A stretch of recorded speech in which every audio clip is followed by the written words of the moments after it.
அப்போ உலகத்தின் யதார்த்த நிலையை நம்ம அறிய முயற்சி செய்ய வேண்டும். இதுக்கு என்ன பண்ணலாம் என்றால், முடியுமானவரை நம்ம இது தொடர்பாக வரக்கூடிய குர்ஆன் வசனங்கள், ஹதீஸ்களை தொகுத்து அப்பப்போ படிக்க வேண்டும். இது தொடர்பாக பேசப்பட்ட உரைகளை அடிக்கடி நாம் கேட்க வேண்டும். உள்ளங்களில் ஒரு மாற்றம் வரும் இன்ஷா அல்லாஹ். இரண்டாவதாக, மரணத்தை அதிகமாக நினைக்க வேண்டும். ரசூலுல்லாஹி அலைஹி வஸல்லம் அவர்கள் அழகாக சொன்னார்கள், அக்ஸிரு மின் ذிக்ரி ஹாதிமில் லஸ்ஸாத்.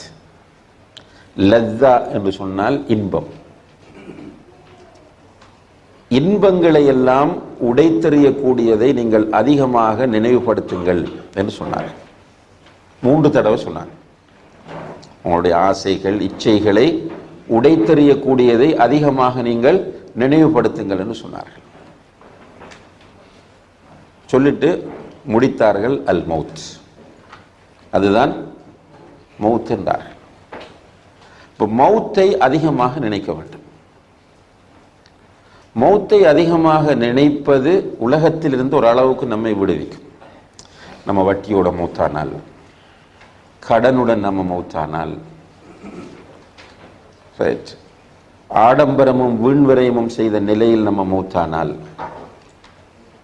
வட்டி அதாவது சூதாட்டம், பதுக்கல், ஏமாற்றல் போன்ற காரியங்கள் ஈடுபட்ட நிலையில் நான் மௌத்தானால், பொது சொத்துக்களை, முஸ்லிம்களுக்குரிய சொத்துக்களை நான் அநியாயமாக சாப்பிட்ட நிலையில் நான் மௌத்தானால், நம்மளோட நிலைமை என்ன என்று அடிக்கடி நம்ம முஹாசபா செய்ய வேண்டும். அதனால தான் ஜனாசாக்களில் கூடுதலாக கலந்து கொள்வதையும் அல்லாஹ்வுடைய தூதர் வலியுறுத்தினார்கள். ஜனாசாக்களில் கலந்து கொள்வது, ஜனாசாவில் கலந்து கொள்கின்ற தொழுகை வரைக்கும், பிறகு அடக்கம் செய்யும் வரைக்கும் கலந்து கொண்ட என்ன நன்மை?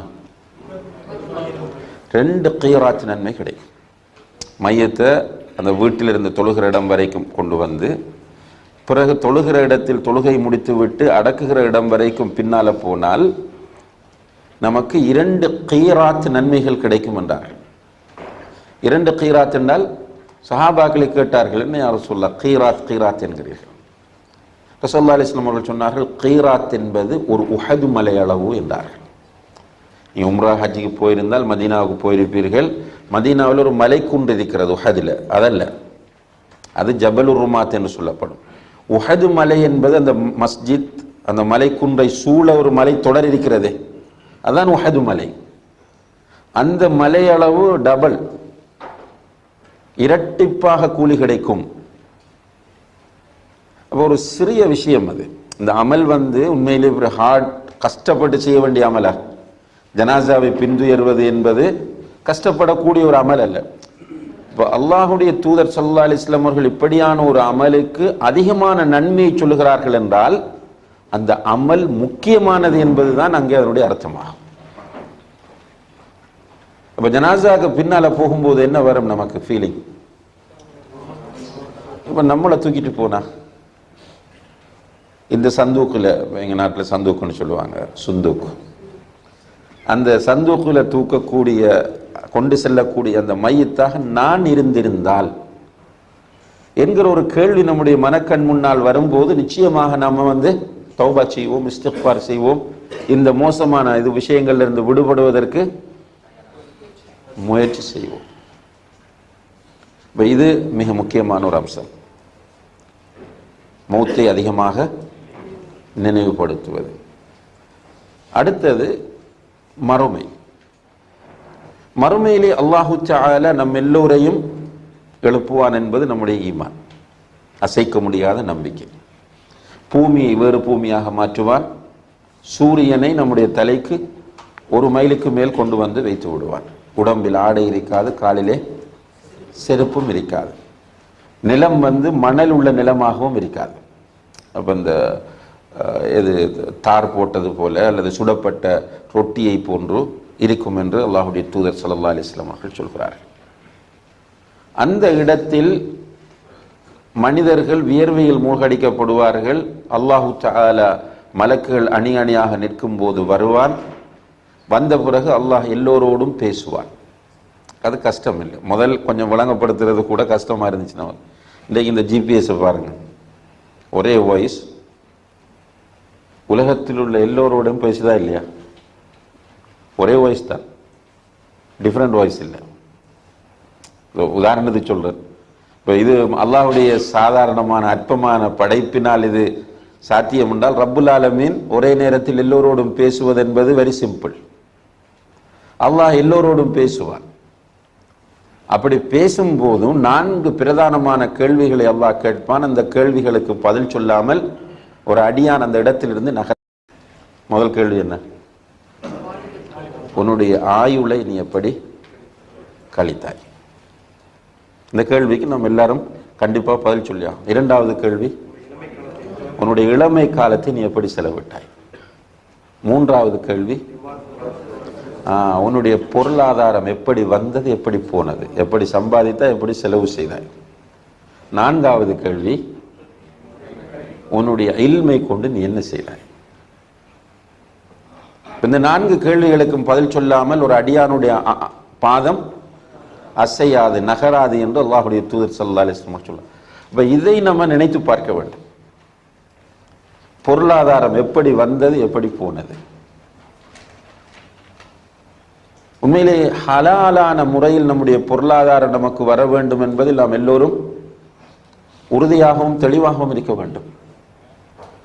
ஏனென்றால் அன்புள்ள சகோதர சகோதரிகளே, நம்முடைய உடம்பில் ஹராம் கலந்து விட்டால் நமக்கு இருக்கிற மிக அல்டிமேட் ஆயுதம் என்ன? துஆ. அந்த துஆ மிஸ் ஆயிரும். ஒரு அடியான் பிரயாணம் செய்கிற போது, அதிலும் பிரயாணத்தில் டயர்டான நிலையில் அல்லாஹ்விடத்தில் கையை ஏந்தினால் அல்லாஹ் அவனுடைய துஆவை உடனே கபூல் செய்வான். துஆ கபூல் ஆகக்கூடிய சந்தர்ப்பங்களில் இது பிரதானமானது.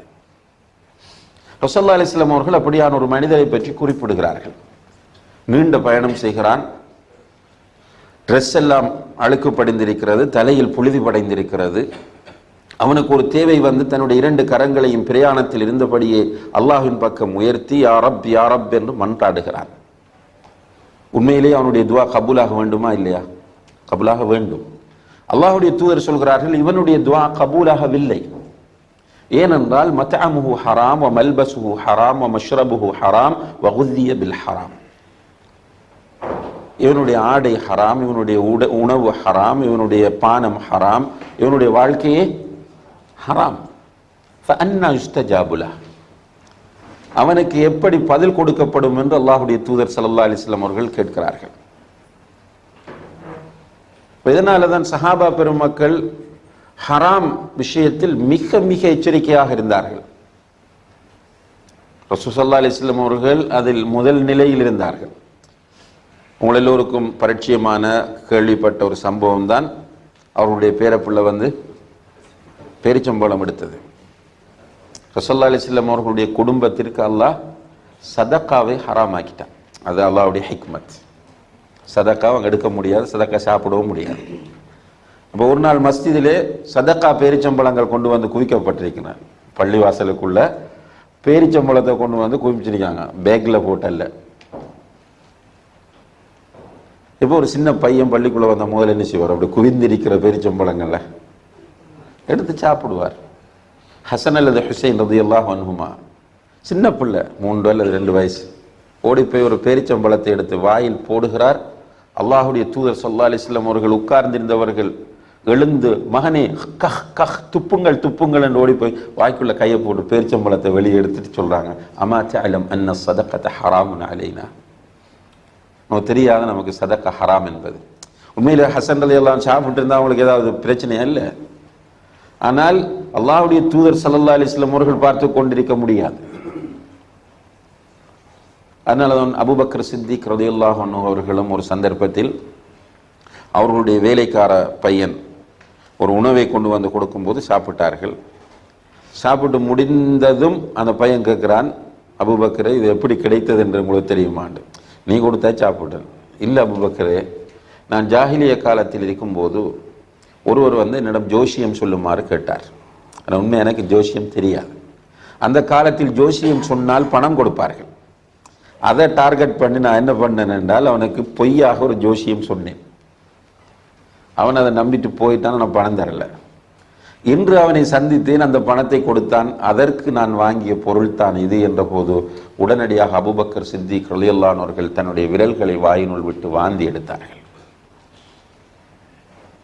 வாந்தி எடுத்ததோடு நிற்காமல் சொன்னார்கள், யா அல்லாஹ், என்னால் முடியுமானவரை நான் வாந்தி எடுத்து விட்டேன். அதை தாண்டி என்னுடைய உடம்பிலும் என்னுடைய இரத்தத்திலும் சதையிலும் கலந்த இந்த ஹராமுக்காக உன்னுடன் நான் பாவ மன்னிப்பு தேடுகிறேன் என்று அழுதார்கள். ஆனால் ஹராம் என்பது அவ்வளவு டேஞ்சரான விஷயம். அப்போ இதில் நம்ம தெளிவாக இருந்தால் இந்த குளோபலைசேஷனோ இந்த நுகர்வு கலாச்சாரமோ நம்மை ஒன்றும் செய்யாது. இப்போ இந்த அம்சங்களை நம்முடைய வாழ்க்கையில் நம்ம எடுத்து நடக்க முயற்சி செய்யும் போது ஓரளவு இந்த சேலஞ்சை ஃபேஸ் பண்ணலாம். அல்லாஹ்க்கு முன்னால் போய் நிற்க வேண்டும். என்னுடைய உடம்பில் ஹலாலான இரத்தம் ஓட வேண்டும். என்னுடைய பிள்ளைகள் ஹலாலாக சாப்பிட வேண்டும். இதில் நம்ம தெளிவாக இருந்தால் இன்ஷா அல்லாஹ் ஓரளவு இந்த சேலஞ்சை நம்ம ஃபேஸ் பண்ணலாம்.